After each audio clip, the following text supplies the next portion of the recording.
നമസ്കാരം. നിലമ്പൂരിൽ വളരെ രസകരമായിട്ടുള്ള പല കാഴ്ചകളൊക്കെയാണ് കാണാൻ സാധിക്കുന്നത്. നിലമ്പൂരിൽ കയ്യൊരു മേടിക്കാൻ വേണ്ടി നോക്കിയ എൽദോസ് കുന്നപ്പള്ളി അടിച്ച് ഏറി കയറിയിട്ടുണ്ട്. ഒപ്പം രാഹുൽ മാങ്കൂട്ടം നേരത്തെ തന്നെ കയറിയ കാര്യം എല്ലാവർക്കും അറിയാൻ പറ്റും. VT ബൽറാമിന്റെ ഒരു പോസ്റ്റ്, ആ പോസ്റ്റിൽ ഞെട്ടി മൊത്തം കോൺഗ്രസ് നേതാക്കൾ. മാത്രമല്ല PV അൻവർ ഞാൻ ഒരു നിലപാടുകളുടെ രാജകുമാരനാണ് എന്ന് മൂപ്പരും പറയുന്നു. എന്തായാലും മൊത്തത്തില് നമുക്കിപ്പോ നടന്നുകൊണ്ടിരിക്കുന്ന അവിടുത്തെ രാഷ്ട്രീയ അന്തരീക്ഷങ്ങളെ പറ്റിയൊക്കെ നമുക്കൊന്ന് നോക്കാം. ഒപ്പം സതീശിനോട് ഇനി മാധ്യമങ്ങളെ ഒന്നും കാണണ്ട എന്നൊക്കെയാണ് പറഞ്ഞിട്ടുള്ളത് എന്നൊക്കെയാണ് അറിയാൻ സാധിക്കുന്നത്. ആദ്യം തന്നെ നമുക്ക് എൽദോസ് കുന്നപ്പള്ളിയുടെ ഒരു പോസ്റ്റ് കാണാം. എൽദോസ് കുന്നപ്പള്ളി ഒരു നീല പെട്ടിയുമായിട്ട് നിലമ്പൂരിലേക്ക് പോകാൻ വേണ്ടി നിൽക്കുകയാണ്. അത് ഒരു ചിത്രമെടുത്ത് FB പോസ്റ്റ് ചെയ്തിരുന്നു. മൂപ്പര് പക്ഷെ നിലമ്പൂർ എന്ന് എഴുതിയതങ്ങ് മാറിപ്പോയി. ചെറിയ അക്ഷരപശക് സംഭവിച്ചു. അത് വലിയ രീതിയിൽ തന്നെ നമ്മുടെ ഈ എൽദോസ് കുന്നപ്പള്ളിക്ക് അതൊരു പാറയായി. മാത്രമല്ല ഈ നീല പെട്ടി പിടിച്ചതും പുള്ളിക്ക് വല്ലാത്തൊരു അപകടമായി മാറിയിട്ടുണ്ട്. എന്തായാലും കമന്റുകളൊക്കെ വായിക്കാം. കമന്റുകൾ ഇങ്ങനെയാണ്. ആദ്യം പുള്ളി ഇട്ടിരിക്കുന്ന ആ പോസ്റ്റിന് മേളിൽ കൊടുത്തിരിക്കുന്ന ക്യാപ്ഷൻ നീലപ്പെട്ടിയുമായി നിലമ്പൂരിലേക്ക് എന്നുള്ളതാണ് കേട്ടോ. ആ ചിത്രത്തിൽ നിലമ്പൂർ എഴുതിയേക്കുന്ന തെറ്റുണ്ട് പുള്ളിക്ക്, നമ്മൾ ക്ഷമിക്കുക. ചേട്ടന് നീലയാണ് ഇഷ്ടമെന്ന് കോവളം പോലീസ് പറഞ്ഞിരുന്നു എന്നാണ് ഒരു കമന്റ്. വേറെ ഒരെണ്ണം നിലം തൊടാതെ തിരിച്ചു വരാൻ കഴിയട്ടെ എന്ന് മറ്റൊരാള് പറയുന്നു. അതുപോലെ തന്നെ നീലപ്പെട്ടിക്കുള്ളിൽ അന്ന് മറന്നു വെച്ച ജെട്ടിയാണോ എന്ന് മറ്റൊരാൾ ചോദിക്കുന്നു. അതുപോലെ തന്നെ വേറൊരാൾ ചോദിക്കുന്നു, ആ കവിതാ പുസ്തകമുണ്ടോ പെട്ടിക്കുള്ളിൽ എന്ന് ചോദിക്കുന്നു. അതുപോലെ തന്നെ ഇന്ന് രാത്രി CCTV ഞമ്മടെ MLA പെടും എന്ന് മറ്റൊരാൾ പോസ്റ്റ് ചെയ്തിരിക്കുന്നു. അങ്ങനെ കുറെ കമന്റുകളൊക്കെ ഇതിൽ കാണാൻ സാധിക്കുന്നുണ്ട്. അപ്പൊ തന്നെ നമ്മുടെ പഴയ സംഖ്യ ഉണ്ടല്ലോ, പഴയ നമ്മുടെ BJP കാരൻ സന്ദീപ് ജി വാര്യരും മൂപ്പരും വെൽക്കം, സ്വാഗതം എന്നൊക്കെ പറഞ്ഞ് അതിലേക്ക് വന്നിട്ടുണ്ട്. എന്തായാലും എൽദോസ് കുന്നപ്പള്ളി ഒരു കയ്യടി നേടാൻ വേണ്ടി ഇട്ട ഒരു സാധനമായിരുന്നു അത്. ആ ട്രോള് ഇപ്പൊ വലിയ തലവേദനയും വലിയൊരു സീനായി മാറിയിട്ടുണ്ട്. തൊട്ട് പിന്നാലെ തന്നെ VT ബൽറാം കയ്യടി മേടിക്കാൻ വേണ്ടി ഒരു പോസ്റ്റ് ഇട്ടു. ആ പോസ്റ്റും വായിക്കേണ്ടതാണ്. ആ പോസ്റ്റിൽ നേതാക്കളൊക്കെ ചെറുതായിട്ട് പെട്ടിരിക്കുകയാണ്. ഇങ്ങനെയാണ് VT ബൽറാം കുറിച്ചത്. അതായത് നമുക്ക് ദൃശ്യങ്ങളിൽ കാണാം, അൻവറിന്റെ ഒരു കാർഡ്, ഏഷ്യാനെറ്റ് ന്യൂസിന്റെ ആണെന്ന് തോന്നുന്നു, ഒരു കാർഡ്. അതിൽ എഴുതിയേക്കുന്നത് എങ്ങനെയാണ്: നേതാക്കൾ കാട്ടിക്കൂട്ടിയ പലതിന്റെയും തെളിവ് കയ്യിലുണ്ട്, വേണ്ടി വന്നാൽ നിലമ്പൂർ അങ്ങാടിയിൽ TV വെച്ച് കാണിക്കും എന്ന് PV അൻവർ പറയുന്നു. അതിന് ഒരു പ്രതികരണമായിട്ട് ഈ പുള്ളി VT ബൽറാം ഇട്ടിരിക്കുന്നത് എങ്ങനെയാണ്: ഈ ബ്ലാക്ക് മെയിലിംഗ് ആണ് എന്നും ഇയാളുടെ രാഷ്ട്രീയം. എന്തിനാണ് ഈ വേണ്ടി വന്നാൽ എന്ന ഭീഷണി? നിങ്ങളങ്ങ് കാണിക്കുന്നേ, ജനം അറിയട്ടെ കാര്യങ്ങൾ. സ്വന്തം രാഷ്ട്രീയ താല്പര്യങ്ങളും കച്ചവട താല്പര്യങ്ങളും സംരക്ഷിക്കാൻ വേണ്ടി ഭരണ സംവിധാനങ്ങളെയും രാഷ്ട്രീയ നേതൃത്വത്തെയും ഭീഷണിപ്പെടുത്തി വരുതിക്ക് നിർത്താൻ നോക്കുക എന്നതിൽ കവിഞ്ഞ് പറയുന്ന ഒരു കാര്യത്തോടും ആത്മാർത്ഥതയുമില്ലാത്ത ഒരാളാണ് ഇദ്ദേഹമെന്ന് ഇപ്പോൾ കൂടുതൽ ആളുകൾക്ക് ബോധ്യമാകുന്നുണ്ട് എന്നത് തന്നെ ആശ്വാസകരമാണ് എന്നാണ് പറഞ്ഞിട്ടുള്ളത്. ഇങ്ങനെ ഒരു പോസ്റ്റ് ഇട്ടതിന് താഴെ നിരവധി ആളുകൾ കമന്റ് ആയിട്ട് വരുന്നുണ്ട്, ബൽറാമെ വെറുതെ ഭീഷണിപ്പെടുത്തണ്ട, ഇങ്ങനെയൊക്കെ വെല്ലുവിളിച്ചിട്ടുണ്ടെങ്കിൽ അന്ന് മാങ്കൂട്ടത്തിന്റെ ഒരു സാധനം പുറത്തു വിട്ടല്ലോ, അതുപോലെ വേറെ പലരുടെയൊക്കെ പലതും പുറത്തുവിടാനുള്ള സാധ്യതയുണ്ട്. ഇനിയിപ്പോ VT ബൽറാമിന് ആരെങ്കിലും അടുത്തൊക്കെ ദേഷ്യം ഉണ്ടെങ്കിൽ, പ്രത്യേകിച്ച് ഈ സതീശനെയാണല്ലോ ടാർഗറ്റ് ചെയ്തിരിക്കുന്നത് PV അൻവർ, അങ്ങനെ സതീശനോട് എന്തെങ്കിലുമൊക്കെ ദേഷ്യം ഉണ്ടെങ്കിൽ എന്തിനാണെങ്കിലും ഇൻഡയറക്റ്റ് ആയിട്ട് ഈ പറയുന്ന പോലെ പുള്ളിനെ വെല്ലുവിളിച്ചിട്ട് എന്തെങ്കിലുമൊക്കെ ഉണ്ടെങ്കിൽ അങ്ങ് പുറത്തേക്ക് വിടട്ടെ എന്ന രീതിയിലേക്കുള്ള ഒരു ഓപ്പറേഷനൊക്കെ നടത്തുന്നത് എന്നാണ് പലരും ചോദിക്കുന്നത്. എന്തായാലും PV അൻവർ കോൺഗ്രസിനകത്ത് നടന്നിട്ടുള്ള നിരവധി കാര്യങ്ങൾ പറഞ്ഞുകൊണ്ട് രംഗത്ത് വന്നിട്ടുണ്ട്. അതിൽ ഏറ്റവും പ്രധാനപ്പെട്ട കാര്യം എന്താണ്? അതായത് VS ജോയിയാണ് നിർത്തുമെന്ന് പറഞ്ഞിരുന്നത്. അത് തന്റെ അടുത്ത് പറഞ്ഞിരുന്നു. 2026 വേണമെങ്കിൽ നമുക്ക് ആര്യയുടെ ഷൗക്കത്തിന് ഒരു സീറ്റ് കൊടുക്കാം, പക്ഷെ ഇപ്പൊ VS ജോയി നിൽക്കട്ടെ, മലയോര മേഖലയിൽ നിന്നുള്ള ഒരാൾ വേണം എന്നാണ് പറഞ്ഞത്. അതുകൊണ്ടാണ് ഞാൻ കോൺഗ്രസിനൊപ്പം നിന്നത് എന്നാണ് ഈ പറയുന്ന PV അൻവർ പറയുന്നത്. എന്നാൽ PV അൻവർ ഇങ്ങോട്ട് പ്രതികരണം നടത്തുമ്പോൾ അത് പച്ചക്കള്ളമാണെങ്കിൽ, നുണയാണെങ്കിൽ അയാൾക്കെതിരെ നിയമ നടപടി സ്വീകരിക്കാമല്ലോ. ഒരു നടപടിയും സ്വീകരിക്കുന്നില്ല. എന്തിന്?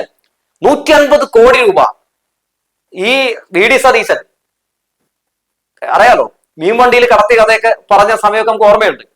അങ്ങനെ പറഞ്ഞിട്ട് പോലും അയാൾക്കെതിരെ നിയമ നടപടി സ്വീകരിച്ചിട്ടില്ല. പുനർജനി തട്ടിപ്പ് കേസുമായിട്ട് ബന്ധപ്പെട്ട് സതീശനത് എന്തൊക്കെയാണ് പറഞ്ഞത്? സതീശൻ ഹിറ്റ്ലറാണ് എന്ന കാര്യം കൂടി ഇന്നലെ പറയുന്ന സാഹചര്യം ഉണ്ടായി. ഈ കോൺഗ്രസിലെ സകലമായ കാര്യങ്ങൾ തീരുമാനിക്കുന്നത് ഈ മൂപ്പരാണ്. അത് ആരാണ്? VD സതീശനാണ്. VD സതീശൻ കോൺഗ്രസിനെ നശിപ്പിക്കുകയാണ് എന്നൊക്കെ പറയുന്ന സാഹചര്യം ഉണ്ടായി. ഒരു രീതിയിലുള്ള നടപടിയും PV അൻവറിനെതിരെ സ്വീകരിക്കുന്നില്ല. പക്ഷെ PV അൻവർ ഒരു കാര്യം ചെയ്യുന്നുണ്ട്. എന്താണ്? PV അൻവർ രാഹുൽ മാങ്കൂട്ടത്തിന്റെ ഒരു വീഡിയോ പുറത്തു വിട്ടല്ലോ. ആ പുറത്തു വിട്ടുകൊണ്ട് എന്താണ് കാണിക്കുന്നത്?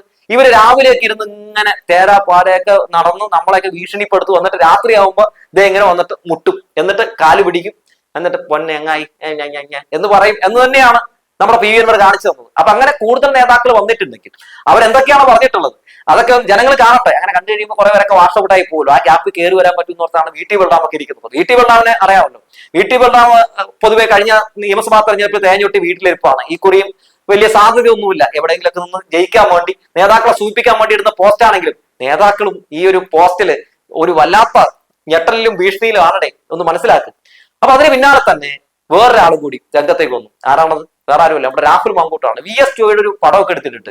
പുള്ളിക്കാരൻ VS ജോയി ഈ ആര്യാടൻ ഷൗക്കത്തിനെതിരെ സംസാരിക്കുന്ന സംഭവമാണ് എടുത്തിട്ടുള്ളത്. എന്തിനാണ് അങ്ങനെ ഇട്ടിരിക്കുന്നത്? അതായത് നിലമ്പൂരിൽ ഞങ്ങൾ ഒറ്റക്കെട്ടാണ് എന്ന് കാണിക്കാൻ വേണ്ടിയുള്ള തന്ത്രമാണ്, അതിനപ്പുറത്തേക്ക് വേറെ ഒന്നുമല്ല. മനസ്സുകൊണ്ട് VS ജോയി എവിടെയായിരിക്കും നമുക്ക് മനസ്സിലാക്കാവുന്നതേ ഉള്ളൂ.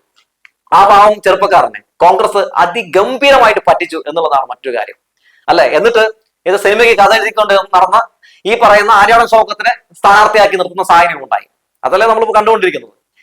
അതിന് പിന്നാലെ തന്നെ വേറൊരാൾ കൂടി. ആരാണോ? നമ്മുടെ PV അൻവർ മത്സരിക്കാൻ വേണ്ടി കളത്തിലിറങ്ങിയിട്ടുണ്ട്. അപ്പൊ PV അൻവർ FB-യിൽ ഇട്ടിരിക്കുന്ന പോസ്റ്റ് ചിരിച്ചിരിച്ച് മണ്ണ് തപ്പുന്നതാണ്. അത് ഞാൻ ഒന്ന് വായിക്കാം. നിങ്ങളോട് പാഴ്വാക്ക് പറഞ്ഞിട്ടില്ല ഇന്ന് വരെ. ഇത് വെറും വാക്കല്ല, നാളിതുവരെ നിങ്ങളോടൊപ്പം ഉണ്ടായിരുന്ന എന്റെ ഉറച്ച വാക്കാണ്. നമ്മൾ ഈ നിലമ്പൂരിന്റെ മണ്ണിൽ നിന്നും എല്ലാ അവിശുദ്ധ കൂട്ടുകെട്ടുകളെയും തകർത്ത് വിജയം വരിക്കും. എന്റെ ശക്തി നിങ്ങളാണ്.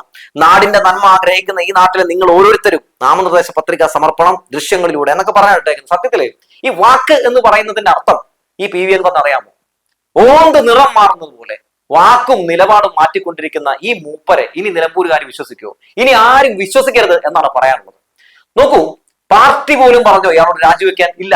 തോന്നിവാസത്തിന് പോയി പുള്ളി രാജിവെച്ചു. എന്നിട്ട് കുറെ നാൾ UDF-നൊപ്പം പോയി, അതുപോലെ തന്നെ DMK-യോടൊപ്പം പോയി, തൃണമൂൽ കോൺഗ്രസിനൊപ്പം പോയി. അങ്ങി പോകാത്തൊരു ഇടവുമില്ല. ഓരോ സ്ഥലങ്ങളിൽ പോകുമ്പോഴും ഓരോ രീതിയിലുള്ള പ്രതികരണങ്ങൾ. അങ്ങനെ വന്നു പിണറായിസം, സതീശനിസം, ആര്യാടനിസം, ഇത് അങ്ങനെ പോവുകയാണ് ഓരോ ഇസങ്ങളായിട്ട്. സത്യത്തിൽ ഈ അൻവറിസത്തെ നിലമ്പൂരിൽ നിന്ന് തുടച്ചു നീക്കേണ്ടതുണ്ട്. ഇയാളെ പോലൊരു മാരക ദുരന്തം വേറെ ഉണ്ടാവില്ല എന്നാണ് എനിക്ക് പറയാനുള്ളത്. നോക്കൂ, ആ നാട്ടിലെ ജനങ്ങളെ മുഴുവൻ വെല്ലുവിളിച്ചുകൊണ്ട് ഈ ചങ്ങാതി ഇപ്പൊ അവിടെ ഒരു ഉപതെരഞ്ഞെടുപ്പിന് അവിടെ കളമൊരുക്കിയിരിക്കുകയാണ്. എന്നിട്ട് വീണ്ടും മത്സരിക്കുകയാണ് ഒരു ഉടുപ്പില്ലാതെ. പിന്നെ എന്തിനായിരുന്നു ഇയാള് രാജിവെച്ചത്? അപ്പൊ വീണ്ടും ജനങ്ങളെ ഈ പറയുന്നത് പോലെ വെല്ലുവിളിക്കുകയാണ്. ആ വെല്ലുവിളിക്ക് തക്കതായിട്ടുള്ള മറുപടി കൊടുക്കേണ്ടതുണ്ട്. വാക്ക് എന്ന് പറയാൻ നിനക്ക് അർഹതയില്ല എന്ന് പറഞ്ഞു വെക്കുകയാണ്. അത് പ്രത്യേകിച്ച് എടുത്ത് പറയുകയാണ്. ഇനി നീ പറയുന്ന ഈ ഇമാതിരി കുറെ ഡയലോഗുകൾ ഉണ്ടല്ലോ, ആ ഡയലോഗ് കേട്ടിട്ട് ആ നാട്ടിലെ ജനങ്ങൾ നിനക്ക് വേണ്ടി കോലും പിടിച്ചു വരുമെന്ന് വല്ല ധാരണ ഉണ്ടെങ്കിൽ അതൊരു തോന്നലാണ്. നോക്കൂ, LDF ചവിട്ടി പുറത്താക്കിയപ്പോൾ, LDF-ൽ നിന്ന് നീ പോയപ്പോ ഏതെങ്കിലും ഒരാൾ, ഏതെങ്കിലും ഒരു ലോക്കൽ കമ്മിറ്റി മെമ്പറെങ്കിലും പാർട്ടി വിട്ടോ നിലമ്പൂരിൽ? ഇല്ലല്ലോ. ഏതെങ്കിലും ഒരു സഖാവ് നിന്റെ കൂടെ വന്നോ? ഇല്ലല്ലോ. അതെന്താണ് തെളിയിക്കുന്നത്? അതായത് PV അൻവർ ഒരു ബിഗ് സീറോ ആണ് എന്ന് തന്നെയാണ് തെളിയിക്കുന്നത്. എന്തുകൊണ്ടാണ് പാലക്കാട് അന്ന് നിങ്ങളൊരു പ്രകടനം നടത്തിയപ്പോൾ ജൂനിയർ ആർട്ടിസ്റ്റുകളെ വിളിക്കേണ്ടി വന്നത്? PV അൻവർ വിളിച്ച ഒരു പട്ടിക്കുറുക്കനും വരില്ല എന്നതാണ് സത്യം. എന്തായാലും നിലമ്പൂരിൽ PV അൻവർ മത്സരിക്കാൻ ഇറങ്ങുമ്പോൾ എന്തായാലും ഒരു രസമൊക്കെ ഉണ്ട് കാണാനായിട്ട്. വേറൊന്നും കൊണ്ടല്ല, മാധ്യമങ്ങളെ സംബന്ധിച്ച് പണ്ട് PC ജോർജിനെ ആഘോഷമാക്കി നടന്ന ഒരു സാഹചര്യം ഉണ്ടല്ലോ, ഒരു കാലഘട്ടം ഉണ്ടല്ലോ. ആ കാലഘട്ടത്തിന്റെ ഒരു പ്രതീതി സൃഷ്ടിക്കുന്ന കുറെ കാര്യങ്ങളൊക്കെ നമുക്ക് നിലമ്പൂരിലും കാണാൻ സാധിക്കുന്നുണ്ട്. ഈ തെരഞ്ഞെടുപ്പ് ടെൻഷനിടയിൽ പൊട്ടിച്ചിരിക്കാനും അതുപോലെ തന്നെ നമുക്കൊക്കെ ഒരു എന്താ പറയുക, ഒരു ഫ്രസ്ട്രേഷൻ ഒക്കെ മാറ്റാനൊക്കെ കിട്ടുന്ന ഒരു വലിയ ഒരു കൊമേഡിയൻ തന്നെയാണ് PV അൻവർ എന്ന കാര്യത്തിൽ യാതൊരു തർക്കമൊന്നുമില്ല. എന്തായാലും VD സതീശൻ എവിടെയാണെന്ന് എല്ലാവരും ഇപ്പോൾ ആലോചിക്കുന്നുണ്ടാവും അല്ലെ? VD സതീശന് വിലക്ക് കൽപ്പിച്ചിരിക്കുകയാണെന്നാണ് ഞാൻ മനസ്സിലാക്കുന്നത്. കാരണം VD സതീശൻ നിരന്തര മാധ്യമങ്ങളിലൂടെ വന്ന് നടത്തിയ പല പ്രതികരണങ്ങളുമാണ് ഷൗക്കത്തിന് വലിയ തലവേദനയായി മാറിയിട്ടുള്ളത്. മാത്രമല്ല VD സതീശനും കുഞ്ഞാലിക്കുട്ടിയൊക്കെ തമ്മിൽ ഉടക്കിയിട്ടുണ്ട്. അതായത് എല്ലാ കാര്യങ്ങളും നിങ്ങൾ ഒറ്റയ്ക്ക് തീരുമാനിക്കണ്ടപ്പ എന്ന് തന്നെയാണ് കുഞ്ഞാലിക്കുട്ടിയൊക്കെ മുസ്ലിം ലീഗൊക്കെ സതീശന്റെ അടുത്ത് പറഞ്ഞിട്ടുള്ളത്.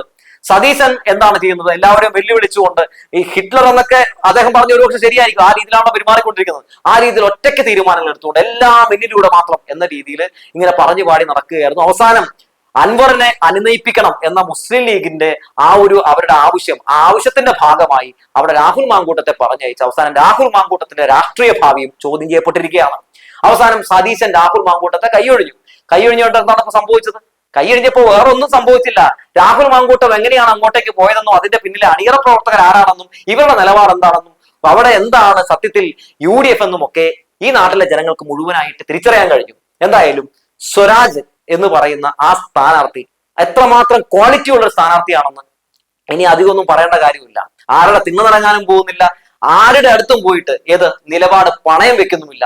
നട്ടലോടെ തലയുയർത്തി പിടിച്ച് പറയാനുള്ളത് പറഞ്ഞുകൊണ്ട് എത്ര ഭംഗിയായിട്ടാണ് ആ സ്ഥാനാർത്ഥി ജനങ്ങളുമായി ഇടപഴകുന്നത്. കണ്ടുപഠിക്കണം കോൺഗ്രസ് അയാളിൽ നിന്ന് ചിലതൊക്കെ എന്ന് പറഞ്ഞു വെച്ചുകൊണ്ട് നിർത്തുകയാണ്.